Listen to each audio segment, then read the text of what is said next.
Halo teman-teman, selamat datang kembali di channel ini. Hari ini kita akan bahas sesuatu yang cukup sensitif, tapi penting banget untuk diketahui, yaitu negara yang dikenal punya banyak scammer. Ingat ya, ini bukan untuk menjelekkan negara manapun. Seperti biasa, sebelum kita mulai, jangan lupa subscribe dulu, biar kamu gak ketinggalan cerita-cerita menarik tentang negara, sejarah, dan fakta unik dunia. Scam itu ada di mana-mana. Cuma beberapa negara memang kebetulan lebih sering disebut karena kasus-kasusnya viral dan berskala besar. Oke, kita mulai dari yang pertama, yaitu legenda scam 419 Nigeria yang mengguncang dunia. Kalian pasti pernah dengar ada email-email aneh dari seorang yang mengaku anak jenderal kaya, bangsawan atau pejabat yang mau mindahin uang jutaan dolar. Nah, itu dia yang disebut scam 419, diberi nama sesuai pasal anti penipuan di hukum Nigeria. Cara kerjanya, mereka mengirim pesan panjang banget, ceritanya dramatis, bilang butuh bantuan kamu untuk menyelamatkan uang warisan atau dana rahasia. Nanti kamu dijanjikan bakal dapat jutaan rupiah atau bahkan miliaran. Tapi begitu kamu kirim biaya administrasi atau uang pembuka, ya sudah, mereka hilang tanpa jejak. Scam jenis ini sudah ada sejak tahun 80-an dan meledak popularitasnya di era internet awal. Kenapa Nigeria sering dikaitkan dengan scam? Karena dulu akses internet di sana berkembang cepat, tapi lapangan pekerjaan tidak seimbang. Akhirnya banyak orang yang tergiur melakukan scam sebagai pekerjaan alternatif.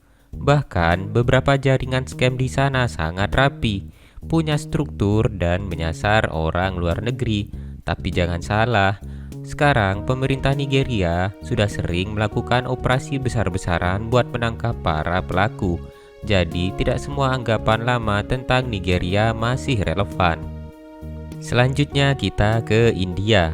Kalau teman-teman suka nonton YouTuber pemburu scammer seperti Jim Browning atau scammer Payback, kalian pasti familiar dengan yang satu ini, call center scam dari India.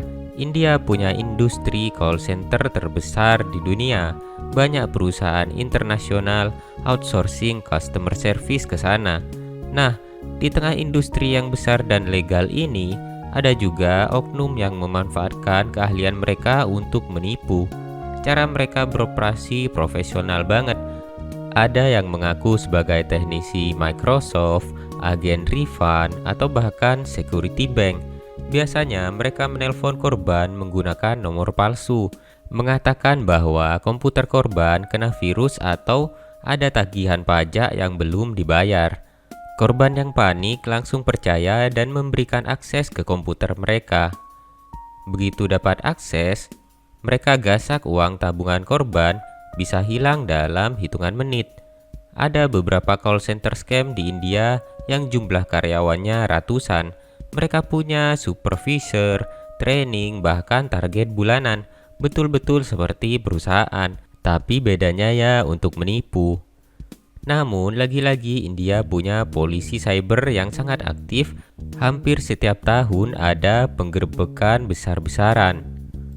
Kalau kita bicara scam online yang modern, khususnya yang berhubungan dengan aplikasi, e-commerce, atau penipuan investasi, Cina sering banget jadi sorotan.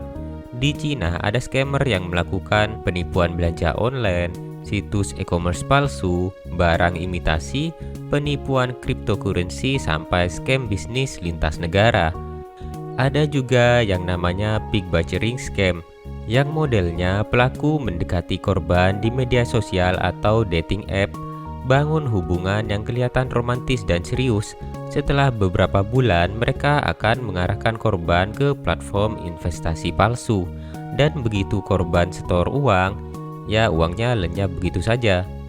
Bahkan beberapa jaringan scam dioperasikan di wilayah-wilayah terpencil atau perbatasan dengan negara tetangga. Di sisi lain, pemerintah Cina sendiri sebenarnya sangat keras terhadap kejahatan cyber. banyak operasi besar dilakukan untuk menangkap ratusan pelaku sekaligus. Kalau Nigeria dikenal karena email scam dan India terkenal karena call center scam, maka Filipina sering dikaitkan dengan romance scam dan penipuan via media sosial.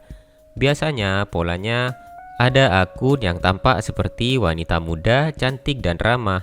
Lalu mereka mencari target yang kesepian atau terlihat mudah percaya. Setelah hubungan terjalin, mulai muncul alasan-alasan seperti aku sedang sakit, aku butuh uang untuk membantu keluarga, aku ingin ketemu kamu tapi perlu tiket. Semuanya minta uang. Yang bikin Filipina sering disebut adalah karena kemampuan bahasa Inggris mereka sangat baik. Jadi pelakunya bisa menyasar korban dari Amerika, Kanada, Australia, dan Eropa. Selain itu, ada juga scam BPO yang mirip dengan call center, tapi dengan skala lebih kecil. Tapi ingat ya, tidak semua warga Filipina melakukan hal ini. Namun kasusnya cukup banyak sehingga membuat negara ini sering masuk daftar pembahasan. Nah, negara kelima ini mungkin bikin kalian terkejut. Banyak orang yang berpikir scam itu cuma dari negara berkembang. Tapi kenyataannya, Amerika Serikat adalah salah satu negara dengan jenis scam paling banyak dan paling canggih. Di sana, scam dilakukan dengan berbagai cara, seperti penipuan pajak IRS, penipuan telemarketing, penipuan kartu kredit, investasi palsu, asuransi palsu, kecurangan perusahaan, hingga Ponzi scheme berskala besar seperti kasus Bernie Madoff. Bahkan FBI mencatat bahwa kerugian akibat scam dari warga Amerika mencapai miliaran dolar per tahun. Gaya scamnya pun lebih rapi, lebih berkelas, dan korbannya seringkali bukan orang yang tidak paham teknologi, tapi justru orang-orang yang percaya dengan penawaran bisnis. Karena sistem keuangan mereka kompleks, scammer bisa memanfaatkan banyak celah, dari investasi fiktif sampai manipulasi bunga dan kredit. Nah, itulah teman-teman, 5 negara yang dikenal punya banyak scammer. Tapi ingat, ini bukan berarti semua orang di negara tersebut scammer ya, sama sekali bukan. Ini cuma gambaran tentang jenis scam yang kebetulan populer dan pernah viral dari negara-negara tersebut. Yang penting dari video ini adalah kita bisa lebih waspada. Kalau kamu dapat telepon aneh, jangan langsung percaya. Kalau ada email yang menjanjikan uang besar, langsung curiga. Kalau ada orang asing baru kenal tapi sudah minta uang, nah itu patut dipertanyakan. Semoga video ini bisa bikin kamu lebih berhati-hati dan tetap aman saat beraktivitas online. Kalau kamu punya ide topik lain tentang negara, sejarah, atau fakta dunia, langsung tulis saja di kolom komentar. Dan seperti biasa, jangan lupa like, share, dan subscribe karena itu sangat membantu perkembangan channel ini. Sampai ketemu di video selanjutnya.